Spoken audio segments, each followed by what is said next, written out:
가기 사는 증시 각도기. 안녕하십니까. 12월 15일 미래를 위한 현명한 투자 매트릭스 투자자문 제공 중국 시황 시작하도록 하겠습니다. 각도기 각산율입니다. 안녕하세요. 찐링입니다. 네, 주말은 잘 보내셨나요?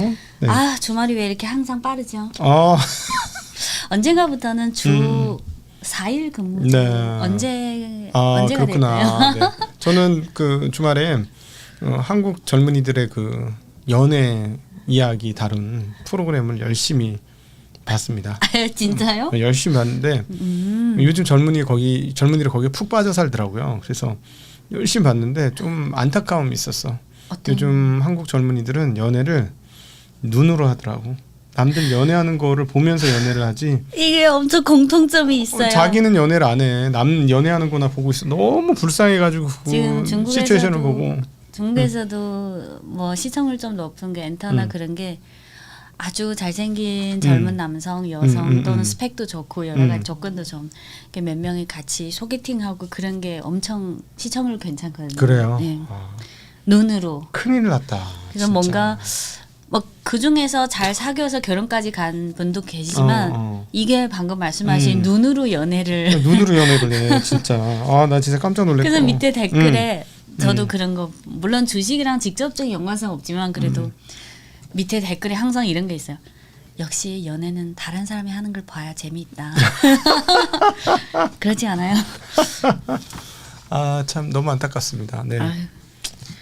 저번에 제가 말씀드린 모 대학의 중국 대학의 연애 교양 수업 그거 항상 그게 수강 신청 오픈되자마자 항상 바로 10,000원이 된대요. 바로 마감이 된대요. 세상에 어쩜 좋아. 직접 이렇게 맞불을 켜봐야 되는데 그것도 연애를 공부해서 하려는 참 어쩌나. 시대의 트렌드가 봐요. 참 너무 안타깝습니다. 네. 네. 오늘 중국뿐만 아니라 아시아 전체적으로 하락했는데요. 그렇죠. 상해 0.5% 하락, 심천 1.1% 하락, 한국시간 오후 4시 기준 항생지수 1.19% 하락, 항생테크 2.12% 하락. 오늘 내용은 주로 한 5가지인데요. 우선 오늘 오전에 11월 실물경제지표 3대 실물경제지표가 발표됐습니다. 근데 항상 이게 지표가 중요한데 연말이다 보니까 그냥 지표가 어떻게 나왔던 사람들이 그냥 그러려니 하고 그렇더라고요. 분위기가. 네네네. 어차피 올 한 해 그 5% 성장률 목표치는 달성했으니까. 우리 그 중국은 그게 좀 많이 심한 것 같아. 특히 12월. 연말 되니까 완전히 완전히 그냥 아무것도 안 하는 한산한.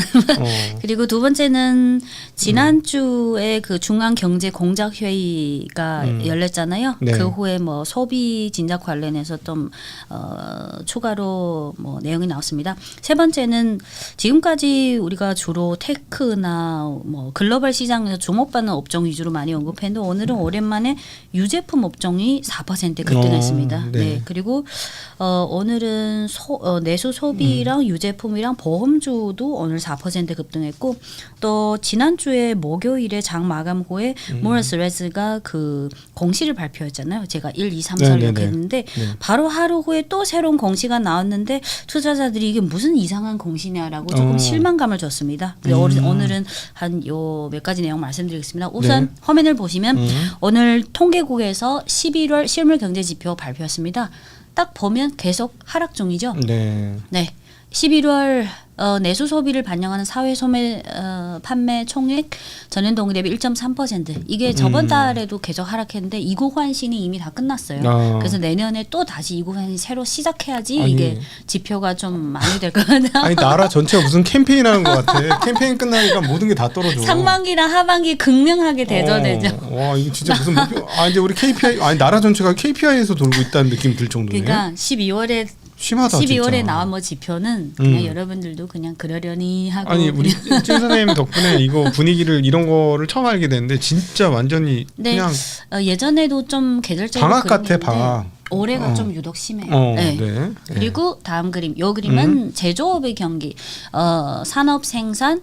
지난주랑 조금 차이 나는데 지난달은 4.9% 이번엔 4.8% 요거는 뭐 대체로 그냥 그렇게 하고요. 네. 이어서 고정자산 투자. 저번에 말씀드린 하반기에 고정자산 투자 증가율이 계속 하락한 거는 주로 고정자산 투자에서 20%대를 차지하는 부동산 투자가 계속. 네. 네. 그래서 이것도 계속해서 마이너스 폭이 하반기 들어서 확대되고 있습니다. 네, 이거는 좀 너무 뻔한 결과인. 근데 여기서 가장 사실 하이테크 여기 고정자산 투자에 들어가는 하이테크나 신흥사원 그런 거는 계속 플러스 고성장인데 부동산 투자가 워낙 비중이 크다 지금 보니까. 아니 부동산이 벌써 한 4, 5년 빠진 거 아니에요? 네, 그 세 가지 레드라인 정책이 4년 전에 나온 거니까 그 시점부터 딱 그리고 저번에 말씀드린 제 고등학교 동창 중에 15년 차 그 부동산 중개 얘가 예전에 산 집도 집값 많이 떨어졌잖아요. 네네. 그래서 지난 3, 4년 동안은 그리고 집값이 지역마다 다르지만 대체로 2020년 또는 21년에 거의 다 고점 찍고. 네. 그래서 이 그림은 중국의 전국 부동산 개발 투자 증가율. 그래서 항상 이 개발 투자 증가율의 이 마이너스 폭이 항상 그 고정자산 전체보다 훨씬 큽니다. 그래서 이게 전체에서 한 20% 차지한다고 생각하시면 돼요. 그럼 이게 대략 집값 하락한 거하고 연관해서 봐도 되는 거예요? 이 정도면? 비슷해요. 그리고 근데 좀 차이가 나는 게 이게 부동산 개발 투자잖아요. 네, 1월부터 11월 누적치가 전년동 대비 15.9% 감소. 그러면 여기에 또 파생된 또는 직간접적으로 연결된 지표가 뭐 판매 면적, 판매 금액. 근데 판매 면적이나 판매 금액은 요 마이너스 폭보다 조금 작아요. 그러면 이거 개발 투자는 사실 경기 상황에서 최종적으로 개발 투자사들이 이거를 반영된다. 그래서 이거 부동산 때문에 다른 쪽이 뭐 하이테크나 신흥산 미래사 쪽이 아무리 고정자산 투자 플러스 나와도 요거 때문에 이제 그냥 이거를 어느 정도 장기화라고 생각하세요. 근데 어쨌든 두 자릿수로 빠진 게 벌써 3, 4년 돼. 적어도 3년에서 4년 된 거잖아. 네. 그죠? 2년. 2년 그래서 그래서 이게 2년 넘었어요. 이게 그 전체 고정자산 투자에서 20% 차지하니까 이게 계속 이러면 전체 고정자산 투자 그 마이너스 폭은 많이 되겠죠. 그렇지. 네. 그러면은 와. 근데 이거는 사실 신기한 게 4년이면 4년 연속 두 자리로 빠졌으면 복리로 따지면 어마무시하게 빠진 건데. 네. 근데 집값 거의 반토막 가까이 나는 건데. 12%씩만 빠진다고 치면 30%에서 50% 지역마다 저희 고등학교 친구 그 집은 30% 빠졌다고 했죠. 근데 이거는 어쨌든 과거에도 말씀드렸지만 중장기적으로 정부 차원에서 뭐 방향성은 이러니까. 네. 그래서 이제부터 고정자산 투자 그 마이너스를 봐도 이거는 그 중에 한 20% 차지하는 부동산 지표가 나쁘니까 이 정도를 그냥 인지하세요. 네. 아니 그건 알겠는데 아니 집값이 집값이 반토막 난 거네. 지방 쪽은 반토막 났네. 네, 그리고 부동산 그 개발에 따른 세수가 대부분 지방에서 예전에는 많게는 30%까지 지방 세수로 들어가잖아요. 그래서 사실 지금 지방 정부 어렵겠네. 저번 주에 말씀드린 그 휴머노이드 로봇 업체 유니트리가 닝보시,浙江省 닝보시에서 그 어마어마한 규모의 그 응급 로봇 전문 단지. 그러니까 지방 정부 차원에서는 부동산에 따른 그 마이너스 폭이나 재정 수입이 감소를 그래도 만회해야 되니까 메꿔야 되니까 신흥산업이나 정부 차원에서 강력하게 미는 그런 쪽을 계속해서 그러겠네. 네, 그리고 또한 예를 들어서 뭐 유니츄도 그렇고 이제 다른 유명한 업체들도 또 신규 투자할 거잖아요. 그러면 그 소식이 나오면 지방 정부 30여 개 행정구역이 있잖아요. 지방 정부에서 유치하기 위해서 여러 가지 지역. 지금은 그런 상황이에요. 그러겠습니다. 네. 네, 그리고 이어서 지난주 12월 11일에 중앙경제공작회의에서 그 1번부터 8번까지 내년에 어떻게 하겠다 그 가이드라인 나왔잖아요. 네. 그럼 이제부터는 그 가이드라인에 따라서 관련 각 부처에서 또 구체적인 그게 나오잖아요. 그래서 12월 14일 어제 중국 상무부, 인민은행, 금융감독관리 총국 이 세 부처에서 뭘 발표했냐면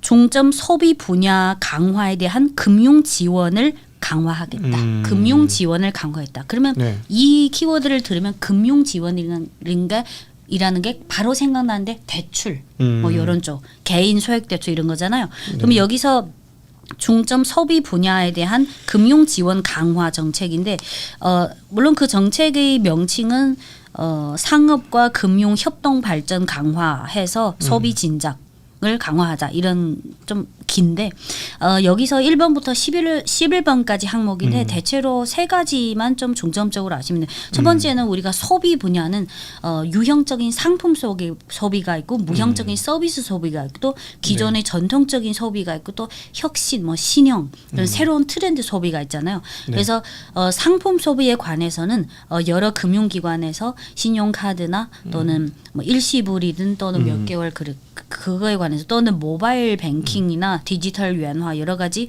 좀 소비 진작에 대해 좀 긍정적인 효과를 낼 수 있게 금융 기관들에서 좀 협조해라. 네. 이게 취지고요. 뭐 개인소액 대출이든 또는 이 소비자가 1년 동안 그 대출 상환이랑 소비 금액의 그런 어떤 데이터를 보면서 내년에 소비 그 한도를 좀 늘려주거나 이거 좀 협조해라. 두 번째는 서비스 소비에 있어서는 뭐 외식 그리고 집에 그 도우미 그리고 문화, 엔터, 교육, 관광 또는 그 어린이 돌보는 또는 양로 시설 이런 면에서도 그 금융기관에서 이 서비스업을 소비하는 소비자 대상뿐만 아니라 그 업계에도 필요한 뭐 금융 지원을 좀 협조해라. 그러니까 이거는 대체로 뭐 강화보다는 협조해서 같이 발전시키라. 이게 취지야. 그리고 세 번째는 신형 소비에 관해서는 신형 소비라고 하면 아무래도 AI랑 뭔가 접목시킨 그런 디지털 소비, AI 플러스 소비 또는 저번에 그 라부부들 그 IP 소비 이런 쪽도 금융 서비스 면에서 뭔가 협조할 부분이 있으면 해라. 그래서 이제부터 아마 내년에도 이것뿐만 아니라 여러 가지 분야에서 소비 진작 위해서 여러 가지 나올 건데 소비 진작이 나올 수 있는 쪽에다 금융 지원을 해라라는 거잖아요. 네. 그래서 좀 표현상으로는 조금 추상적이지만 어쨌든 뭐 금융 쪽에서 협조할 거 좀 하라. 이런. 네. 그리고 오늘 다음 그림을 보시면 유제품 업종이 오늘 4%대 급등했는데요. 오늘 그래프는 장 마감 1시간 전 캡처한 겁니다. 오늘 유제품 업종이 4%대 급등했는데 그중에 몇몇 종목이 10% 상한가를 기록한 것도 있고 그 후에 뭐 4% 5% 이상 급등한 것도 있습니다. 지금 한국도 예전에 비해서 점점 그 애기를 안 놓죠. 네, 그래서 뭐 유제품이 덜 먹겠죠. 한국은 뭐지 그 뭐 그걸 뭐라고 하죠? 분유? 한 명 출산하는데 정부에서 보조금 뭐 그런 그 명칭이 출산 장려금 뭐 그런 거요. 네. 그래서 중국도 그런 거를 강화하고 있는데 첫 번째는 12월 13일 금요일에 전국 의료 보장 공작 회의가 북경에서 열렸습니다. 전국 의료 보장 공작 회의. 여기서 취지가 내년부터 뭐 100%까지는 안 돼 가급적 더 많은 전국적 범위에서 더 많은 지역에서 그 분만할 때 발생하는 그 비용을 가급적 정부에서 다 해주도록 그리고 그 중에서 뭐 길림성, 강소성, 산동성 등 7개 지역은 분만 비용뿐만 아니라 그 기간 동안 입원이라든지 그런 병원비 다 해준다고? 발생하는 여러 가지 비용을 좀 전액 보장하도록 하라. 중국도 급해구나. 지금. 급하죠. 제가 이따가 데이터 말씀드릴게요. 그리고 이거는 전국 의료 보장 공작 회의. 그러면 이거를 가이드라인 제시했으니까 또 밑에 기관들이 이래야 되잖아요. 국가의료보장국이라는 데서 아마 내년쯤에 또 아까 그 정부 보조금과 관련해서 뭐 예를 들어서 출산도 분만 전에 입원 또 정기적으로 검사 또 분만할 때 또 심각한 상황은 또 도움이 필요 여러 가지 그런 거를 국가의료보장국에서 좀 올해에 비해서 물론 전국적으로 이게 중국이 인구도 많고 지역이 넓다 보니까 근데 이제부터 매년 점진적으로 보조금 확대하고 좀 지원을 강화하자. 중국이 지금 한국보다도 더 인구 감소 속도가 빨라요. 빠르죠. 네. 그러니까 한국이 제일 빠르다고 했었는데. 네. 그리고 올해 일부 지역에서 3살 이하 영유아 가정에 대해서 매년 얼마, 매월 얼마 보조금을 일부 지역에서 그 발급하기 시작했는데 내년에는 이 범위를 넓히거나 그래서 이제는 뭐 한국도 그런데 중국도 이쪽 정부 지출을 늘릴 수밖에 없어요. 물론 이 방향성을 역전할 수 없지만 그래도 정부 그리고 지금 중국의 그 매년 2021년부터 이미 매년 사망자 수가 출생자 수를 넘어서게 됐습니다. 네. 예를 들어서 2000년을 보면요. 2000년 출생자 수가 1700 1,771만 명이고 사망자 수가 814만 명입니다. 근데 지금 20년이 지난 2021년에는 출생자 수가 1,062만 명이고 사망자 수가 1,014만 명입니다. 오늘 아직은 추월 안 했죠. 2022년에는 출생자 수가 956만 명, 사망자 수가 1,041만 명. 2022년, 21년, 21년에는 거의 비슷하게 비슷하고, 됐고 22년부터 본격적으로 역전하기 시작했습니다. 지금은 어느 정도 됐어요? 네, 최근에? 2024년 기준을 보면 2024년 출생자 수 954만 명, 사망자 수 1,093만 명. 100만 명 이상 더 빨리 네, 더 많이 그래서 죽네. 요 방향성은 이 정도고 이거는 제가 봤을 때는 역전할 수 없어요. 그래서 지금은 이미 2022년부터 매년 사망자 수가 이미 출생자 수를 넘어섰어요. 근데 이게 더 가속화되는 게 문제잖아요. 그죠? 가속화될 것 같아요. 한 네. 2, 300만으로까지 가속화되는 네. 거네요. 그래서 100만 명씩 줄면은 사실은 뭐 중국은 인구가 너무 많아가지고 그래서 상관없지. 100만 지금, 명씩 줄어가지고는. 지금 14.3억 명이잖아요. 중국 현지의 그 인구나 뭐 인류 학자를 보면 지금 전체 인구는 이미 피크를 찍었고 이제부터는 이제 떨어지는, 그리고 아마 떨어지는 속도가 사실 중국이 인구 기반이 커서 그렇지 대도시의 경우에는 사실 그 속도가 한국보다 더 가파릅니다. 근데 이게 또 늘기도 엄청 는 거 아니에요? 네? 늘기도 한 10억에서부터 는 거 아니에요? 예전에? 아주 옛날. 한 뭐 저기 1960년대 이럴 때보다는 엄청 는 거 아니에요? 그때는 1940년 40년대는 4억에서 5억 정도였어요. 인구가? 네, 그때 그 일본 침략 당했을 때 그래요? 그때 이미 4억 명 정도였어요. 그래서 그때는 그 3배가 늘은 거야? 네, 지금은 14.3억 명. 제가 기억하기로는 중화인민공화국 설립 그때도 왜냐하면 4억 명대인 이유는 그때는 억이라는 표현보다는 중국의 그 1,000만, 100천만, 그때 여러 가지 우리 초등학교 때 옛날 역사의 그런 문구를 배우잖아요. 4만만 명 이렇게 그러면 4억 명. 4억 명이지. 그래서 그때는 뭐 일본 침략 당했을 때 중국 중화 민족 4만만 명의 중국 이렇게 표현했어요. 그래서 사람들이 그때는 한 4억 명대 정도다. 그래서 어쨌든 이미 피크를 찍었고. 야, 그때 많이 늘었다. 그리고 중국이 중국이 1980년대 초반부터 2015년까지 한 30몇 년 동안 한자년 산하제한 정책 그리고 2015년까지 하고 2016년부터 그게 폐지됐어요. 근데 맞죠. 사실 좀 늦게 폐지됐죠. 그렇죠. 네, 맞아요. 35년. 그래서 제가 82년생이니까 저는 산하제한 정책 1세대. 1세대. 그래서 그 양측 다 합쳐서 황태녀잖아. 황태녀. 그죠? 저 지금 많이 착해졌어요. 황태녀. 예전에는 엄청 자기중심. 그리고 우리 초등학교 옛날 친구들 만나면 어질령 많이 착해졌.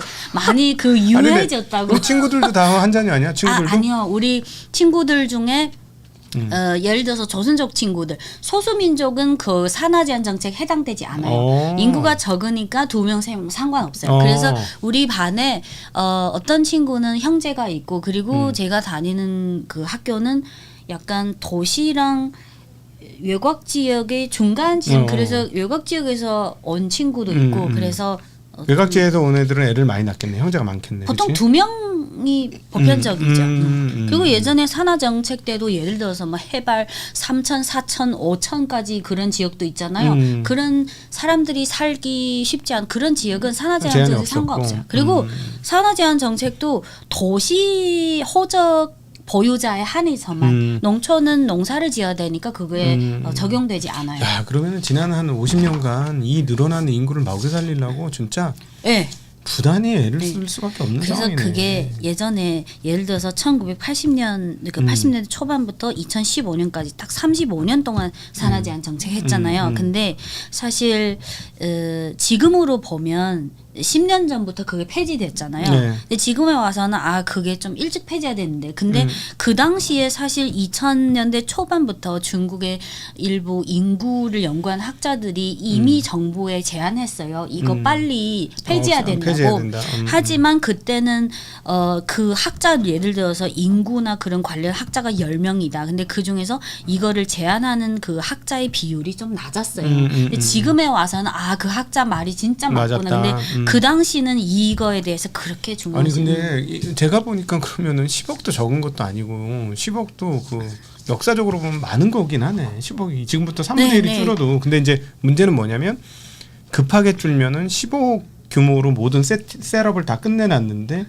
줄면 이제 심각해지는 거죠. 그게 네. 셋업이 다 엉클어져 버리니까. 그래서 아마 단기적으로든 중장기적으로는 정부 차원에서 물론 사실 한국도 일본 이 인구 추세는 역전할 수 없어요. 그래도 가급적으로 정부 차원에서 할 수 있는 건 해야 되잖아요. 좀 천천히 네. 그러니까 충격을 덜 네. 인구 감소의 충격이 덜하도록. 네. 그래서 이거는 많은 아니 근데 나라들이 내가 보니까는 과제인 것 한국보다는 빠르지만 한국보다는 충격은 덜하겠다. 그리고 우리는 이렇게 해서 3세대 가면 소멸이야. 저번에 몇 년 전에 하버드 그 인류학자 미국인 뭐 교수가 한국에 대해서 소멸 대상 1위 700 몇 년 후에 소멸된다고. 그 몇 년 700 몇 년. 그건 이제 산수로만 계산했는데 예. 설마 그렇게 되면 애를 안 놓겠냐고 다시 놓는데 야 근데 어찌 되었건 우리는 지금 난 그 요즘 아까도 모두에도 어떻게 이 얘기하려고 했는 건지 모르겠지만은 요즘 연애를 자기는 못하고 남이 하는 연애나 구경이나 하고 있으니 참 안타깝고 애처로워요. 그러니까 이렇게 다 결혼하러 온 애들이 다 30대야. 요즘은 30대도 뭐 아우 다 30대야. 나는 깜짝 우리 때는 그래도 20대 결혼 좀 있었어요. 특별히 여성은 20대 결혼이 꽤 있었다고. 제가 82년생이잖아요. 우리 초, 중, 고 대학 동창들은 대부분 저희 세대는 대부분 20대 후반까지 다 결혼했어요. 그러니까, 우리 반에 딱 2명 정도만 30대 결혼했어요. 사실 제일 좋을 때는 10대지. 에이 왜 춘향전 그 열 몇 살 애들이 하는 거야 춘향전. 이렇게 얘기하면 우리 아니, 20대 구독자분들 싫어해요. 아 춘향전은 열 몇 살 애들이 그렇게 해줘. 아 뜨거운 로맨스. 지금 진짜. 21세기인데. 아니야 뜨거운 로맨스를 하면 조금 더 뜨거워야 돼. 한국은 피가 뜨거워야지. 몇 더. 살부터 법정 그 결혼? 18. 아 똑같네. 아닌데 중국은 18. 더 많은 것 같은데. 18. 우리는 18 이상이면 독자적으로 할 수 있어요. 그래서 그 아마 젊은 층들에 대한 정부 지원이나 여러 가지 복지를 좀 강화할 수 있네. 근데 뭐 자기 인생이니까 뭐 존중해 줘야죠. 근데 아니 근데 중국은 인구가 많아서 괜찮을 것 같아. 좀 빠져도 네. 급하지만 않으면 속도만 천천히 되면 되겠다. 4억에서 15억 되는데 뭘? 저희 사촌 여동생이 99년생인데 지금 서울대 유학 중입니다. 이제 이번 학기에 석사 졸업하고 아마 박사 계속 할 거예요. 우리 사촌 여동생이 엄청 공부도 잘하고 키도 크고 뭐 얼굴도 예쁘고 다 저보고 언니 나는 연애를 할 거야. 나는 결혼까지도 뭐 그 여건이 되면 어느 정도 좋은 사람 만나면 할 거야. 근데 난 아이는 안 낳을 거야. 딱 잘라서. 그래서 제가 너희 생각은 내가 충분히 존중해 줄게. 딱 잘라서 얘기하는 99년생. 네 그리고 오늘 유제품이 그래서 많이 올랐군요. 네. 물론 지금 그 인구의 고령화 저출산 추세는 어쩔 수 없지만 이런 뭐 최근에 내년부터 좀 더 지원을 강화한다. 그래서 오늘 유제품 업종이 4% 상한가가 나오고. 우리나라도 뭐 그런 정책 나오면 무슨 뭐 아가방이나 이런 게 유아용 파는 애들이 올라요. 요거는 아직은 좀 테마죠. 그리고 오늘 유제품 업종과 같이 보험업이 4% 상승했는데요. 네. 지난주 중국 시황을 들으신 분들은 기억이 있을지 모르겠지만 그 보험업체들의 네. 그 위험 가중치를 넓혀주겠다. 네, 그게 12월 5일에 나온 거고 그 나온 그 날에 모건 스탠리가 평안보험을 비롯해서 중국 대형 보험주에 대한 목표 주가를 상향 조정했고, 그렇지. 네, 왜냐면은 또 2, 3일 후에 터지기 전까지는 이익이 늘어나니까. 네. 그 후에 중국의 중신증권이나 중금, CICC 이런 대형 증권사들도 마찬가지로 평안보험의 목표 주가를 상향 조정했어요. 네. 그래서 보통은 테크주 그런 업종이 잠잠할 때는 뭐 내수주나 보험이나 이쪽이 좀 활발하고요. 그리고 오늘 평안보험 상해 종목과 항공 종목 각각 5%대 2% 상승했습니다. 네. 그리고 끝으로 지난주 한 주 동안은 모어스레스를 비롯해서 뭐 반도체주가 계속 하락했잖아요. 그렇죠. 예, 오늘 모어스레스 계속해서 한 5%대 하락했습니다. 네네. 오늘 반도체 업종 지수는 한 2% 하락했고요. 모어스레스 그리고 SMIC 오늘 4% 하락했고 화학 반도체 6% 하락, 북방 화창 1% 하락, 중미 반도체 설비 1% 하락, 그리고 캠브리컨 한 0.9% 1% 이내 하락, 하이건 정보 3% 하락. 아, 많이 빠질 거 아니에요? 네, 지금 미국하고 한국하고 이렇게 빠진 연말까지 거는, 계속 이런. 근데 이게 미국에 빠진 거 보면 비하면 미국은 네. 업종 지수가 5%가 넘게 빠졌어. 네. 이제 지금은 다 전체적으로 이런 분위기인 것 같아요. 근데 뭐 한국도 미국도 근데 어쨌든 무어 스트레스는 뭘 발표했길래? 네, 화면을 보시면 네. 이거는 네, 아까 그걸 보여드렸고. 저번 주에 말씀드린 거고 다음 글을 보시면 지난주 금요일 장 마감 후에 좀 이상하다고 하긴 그랬는데 투자자들이 엥? 이거 뭐지? 이런 반응. 이게 그 어떤 공시냐면 직역하면 그 IPO를 통해서 자금 모집했잖아요. 네. 자금 모집한 자금 중 일부 여유 자금을 현금 관리를 하겠다는 공고. 일부 모집한 자금 중에 일부 여유 자금을 현금 관리를 하겠다. 그건 이런 뭐하러 공고를 내? 그렇게 하면 되지 그냥. 아 근데 뭐 거래소 규정도 있으니까. 그래서 요 여유 자금이 한 75억 위안, 뭐 한국 돈으로 한 15조 원인데 이거를 보통은 우리가 이런 공고 나오면 이 회사가 뭐 R&D에도 뭐 그런. 근데 정기 예금이나 또는 어음이나 또는 원금 보장성 상품에 이 여유 자금을 투자하겠다. 이런 공시가 나왔습니다. 저는 이거는 뭐 굉장히 양심적인 거라고 생각해요. 돈이 남아 돈다는 얘기잖아. 아 근데 근데 투자자들은 기분 나쁘게 생각하나 보다. 왜냐면 그 전날에 또 그 네 가지 1, 2, 3, 4 딱 냉정하게 공시를 냈는데 바로 하루 후에 이렇게 하니까 약간 투자자들 입장에서는 심리적으로 에이 이게 뭐야 이런 느낌.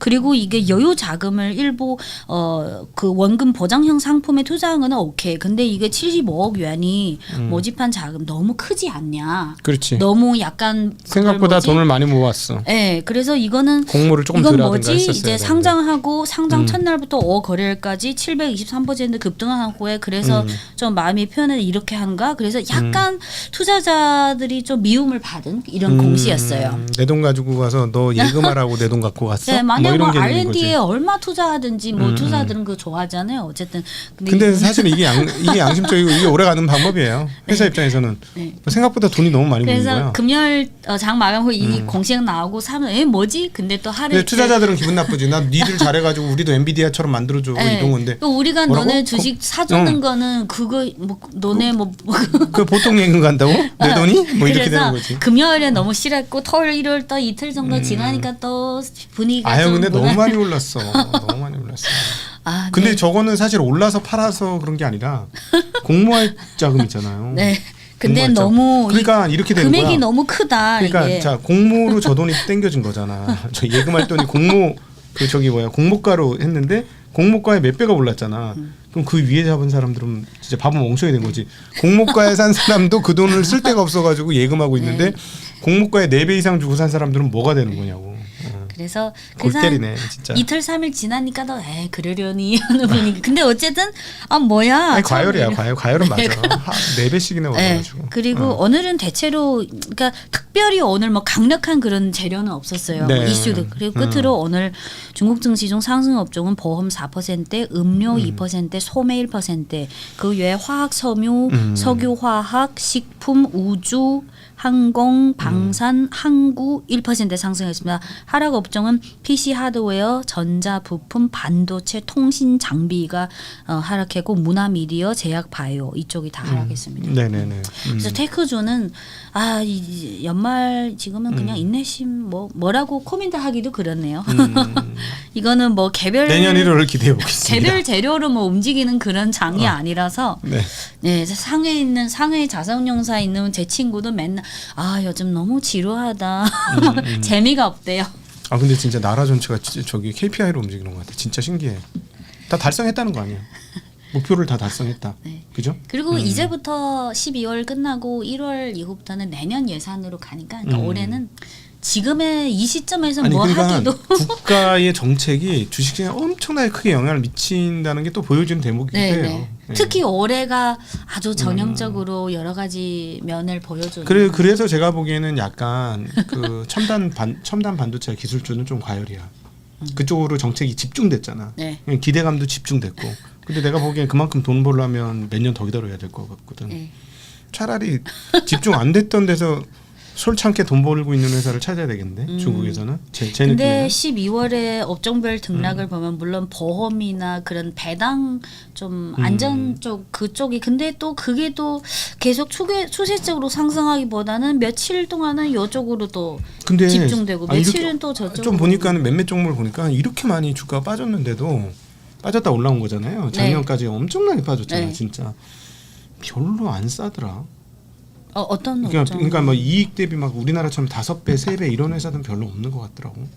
PER요? 어. PER 5배요? 우리 많아요. PER 5배는 중국 증시에서 없어. 존재할 수가 없어요. 없어. PER은 기본 왜냐면 상해 종합지수 PER이 기본적으로 한 10몇 배, 20배니까. 그러니까 아니 나는 한국 그 저기 일본도 그랬고 한국도 그러니까 일본 한국 그랬으니까 중국도 좀 그러려니 해서 봤더니 안 그렇더라고.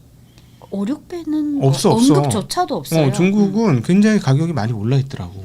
그게. 근데 또 중국은 또 다른 나라 오히려 비교할 때는 오히려 또 금융이 조금 싼 저평가됐다고. 편이죠. 금융이 조금. 네, 그죠? 금융이 아무래도 낫죠. 조금 싼 편이야. 그나마.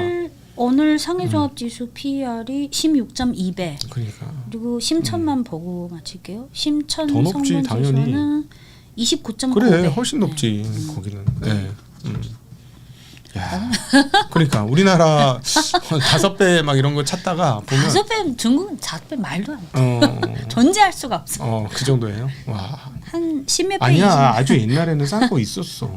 옛날에는. 지금은 없어. 찾아보기는. 많이 떨어져서 난 분명히 또 엄청 많을 거다 생각했었는데. 근데 상해종합 지수 자체가 16.2배라서 찾아보면 겨우 8배, 9배는 찾을 수 있겠네요. 네. 네.